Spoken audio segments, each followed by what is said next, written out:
When people hear the word Michigan, some people think of the Motor City, Detroit, some think of Eminem, and some go all the way back to Motown, but there is so much more. Now, I may be biased because I grew up here and I live here and I truly love Metro Detroit, but I believe that we've got a more diverse group of music festivals here in Michigan than just about anywhere else in the country, nay, the world. And here are the top 6 music festivals in Michigan in this video, as chosen by me. And if festivals aren't your jam, check out our videos on hiking, winter sports, summer sports. There's a whole playlist of things to do in Michigan on the channel. Link in the description, and we put out a video each and every month on what's happening in Metro Detroit. I'm Mike Perna, local real estate agent and a avid music festival goer. This was one of the most fun videos to research and write, and I'm gonna go from my least favorite festival to my most favorite festival. I'm gonna end with a festival that I will probably never attend and feel like I'm definitely not missing out on. So you'll have to watch for the end for that one. I'm sure I'm going to offend a few people out there, and that's not my intent. I've always found to be music a very personal thing. So what I like, if you don't like, that's totally cool. But I also didn't want to exclude one of the biggest festivals each and every year either. Let's go. And to be clear, there's a lot more than 6 music festivals in Michigan. These are just my favorite. Comment with yours below on any that I missed. All right, we're going to start our list off with Mopop, and I actually really like this festival, and I'm going to start with why it's on the low end of the list. First, it's only 2 days, and I really think it needs to be 3. Second, it's limited in size. It started at Freedom Hill in Sterling Heights back in 2013, and has set the tone for a smaller festival instead of starting bigger like a Movement or Electronic Forest. It's moved a couple of locations and now is in Hart Plaza like Movement, but only draws about 12,000 people a year. A comparable Big Brother festival for style of music is Lollapalooza in Grant Park in Chicago, or Bonnaroo or Coachella. This was supposed to be Detroit's Lollapalooza, but it failed. Okay, here are the upsides. It's a smaller festival, so there's less of a crowd. The introvert in me loves that. It tracks better food than most, more local food than most. And my first year there, I had a burger. Actually missed an entire band because this burger was just so good. It was this guy that runs a food truck that's now a restaurant, and he put peanut butter onto the burger, which was genius. I mean, this guy needs to get like a Nobel Peace Prize. He could take the burger and like solve wars with it. That place is the Rolling Stoves in Farmington Hills at the corner of 8 Mile and Farmington. Don't think too much about it, just go. Get the burger. Okay, for a small festival, this one's really brought in some firepower. Past acts include Portugal Demand, Foster the People, Run the Jewels, Vance Joy, Fanagram, Alt J, Tame Impala, Vampire Weekend, and a lot more, and they do a great job. More than that, Mopop is a celebration of all things music, art, and culture, featuring a diverse lineup of both established but also emerging artists from a variety of genres. Whether you're into indie rock, hip-hop, electronic dance music, or anything in between, Mopop has you covered. Next up is Common Ground in Lansing, and here's my concern as well as my ask for this one. It has not happened since 2021, and I see nothing on the calendar for it for 2023 yet. Now, it's early in the year during taping of this, so I'm holding out hope that the standing crew of 10 people that run this thing that work year-round are able to bring this one back together. Okay, a little background. Common Ground started in 2000 with a respectable 20,000 people in attendance the first year out. And since then, it grew to 60,000 people each year, and over 1 million people have attended Common Ground over its 20-year run. And these guys are expansive with the type of music they do and the age of music they cover. So scope out some of these past artists. They've had Blink-182, they've had ASAP Rocky, they've had Tim McGraw, that's going across multiple genres. There have been The Used, Nelly, Halsey, Dierks Bentley, Rise Against, AWOL Nation, G-Eazy, Brandy Carlisle, 2 Live Crew, 311, Alien Ant Farm, and that's just scratching the surface. There are like many, many more years of great art. Now let me break this down to its simplest form. The Common Ground Music Festival is a 3-day festival that has over 400 acts and has 38 Grammy Award winners and 22 Rock and Roll Hall of Fame inductees spanning classic rock, pop, alternative, country, hip-hop, rhythm, blues, soul, and more. Godspeed, Common Ground, and we hope to see you return this year. Now I love this next one is the Detroit Jazz Festival, and it's a 4-day festival annually held during Labor Day weekend. It started in 1980 by Robert McCabe, a Detroit businessman and jazz aficionado who wanted to create an event that would celebrate the city's musical heritage and provide a platform for local jazz musicians. Since then, the festival's grown into one of the largest and most respected jazz festivals on the planet, attracting tens of thousands of visitors each year. Unlike just about every other festival, this one is completely free. Movement used to be and isn't anymore. 40 years later, Jazz Fest still is, and there's over 60 artists on multiple stages each year. Some of the biggest names in jazz have also played here through the years, including Wynton Marsalis, Herbie Hancock, Chick Corea, Duke Ellington, Thelonious Monk, and of course Miles Davis has graced the stage. Hang out at this one till late. There's always spontaneous late night jam sessions and after shows at places like Cliff Bell's and Willis Show Bar.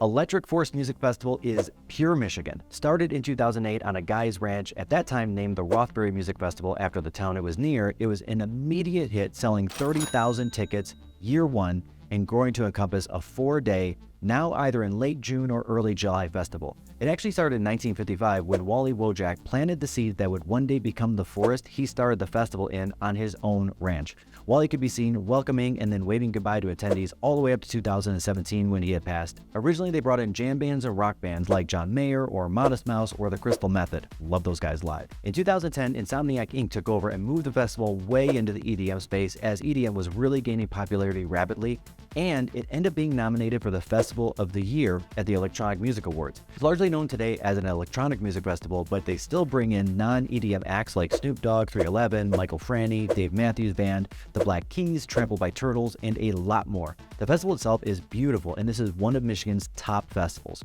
One year, there was a collaboration from members of the bands from Phish, The Grateful Dead, The Allman Brothers, and The String Cheese Incident, and this is why this one has got to go on your bucket list. Today, Electric Forest brings together 45,000 people once a year, and as one attendee says, this is about the only place in the world that this could happen. Something this beautiful in a forest matched with amazing music. Movement. Now, if the last one was pure Michigan, this one is definitely pure Detroit. Every year from 2000 to now, sans COVID of course, 75,000 people from all over the world descend on Detroit to celebrate the birthplace of techno, Detroit, and Detroit's total musical influence and domination across the world. And I am definitely not downplaying this one. I love Detroit music, so I'm putting that out there. Held in the iconic Hart Plaza on Detroit's riverfront, Movement Music Festival is one of the longest running techno events in the world, and I love its commitment to showcase both large artists on the scene like Caribou or Carl Craig or Charlotte DeWitt, Derek Carter, Skrillex, Flying Lotus, Asana, but also with several additional stages and 10 hours of music going for 4 days nonstop, they give a shot to a ton of up-and-coming local and national artists. While not techno, this is a story about 21 Pilots. I saw them at a noon stage for the first time with about 50 people over a decade ago, and that's it. And I and the other 50 people could not stop talking about it, and in a very grassroots way, they became one of the biggest names in music in the 2010s. That's what this festival can do to help an artist that's trying to break out and deserves it. All right, so before we get to the last one that I will not be at, it's a good time for two things. First, subscribe to the channel if you haven't. We make a ton of fun content, mostly about Metro Detroit and real estate, and sometimes Metro Detroit real estate. Like the video if you're liking it, and if we can help you find a home, give me a call or book a time to talk on my calendar when it's best for you. Second, a few honorable mentions that didn't make the top 6 list. Arts Beats and Eats, originally in Pontiac and now in Royal Oak. It's more than just music. Over Labor Day weekend, it's a 4-day festival that has the arts, the beats, and of course the eats. There have been artists that have graced the stage like Salt and Pepper and Matchbox 20. I love this one and highly recommend it. I believe it's about $8 to get it. Dally in the Alley in Detroit in September. This is a cool celebration of local music, mixing in restaurants and art. It's Detroit's largest community event, and the music as well as craft vendors, poetry, and workshops, and of course great food. Breakaway Music Festival in Grand Rapids in August every year. This one did not make the list because it's not uniquely Michigan. It's a traveling festival, but worth mentioning because it has acts such as Bass Nectar, Empire of the Sun, Kendrick Lamar, Halsey, Odessa, the Chainsmokers, who put on a fantastic show by the way, Chance the Rapper, and Lane 8. Now we made it to the end, and here's the last one, Faster Horses. Okay, I'm gonna have to dig deep to find my well of excitement for this one. All right, the best part of this festival is that it happens in Brooklyn, Michigan, which means it's far enough away that I don't need to hear from my house. All right, let's get some energy around this. There are some fun bits here, I know there are. Started in 2013 by Brian O'Connell, the president of Live Nation's touring division, Faster Horses is one of the premier country events in the nation with over 45,000 people descending on the Michigan International Speedway. This is cool. The name Faster Horses came from a Henry Ford quote. If I asked people what they wanted, they would have said faster horses, not cars. That sentiment of innovation and pushing boundaries is at the very heart of the festival. For 3 days in July, the Michigan International Speedway transforms into a country music lover's paradise with performances by the biggest names in the genre. The lineup for this year is stacked with talent like Luke Bryan, Zach Brown Band, Shania Twain, Dustin Lynch, Dwight Yoakam, and there will be over 70 acts and bands there in total. In the past, they've had some huge acts like Morgan Wallen, Eric Church, who I actually like, Tim McGraw, Keith Urban, Toby Keith, Blake Shelton, Brooks and Dunn, and a ton more. But the festival's more than just music.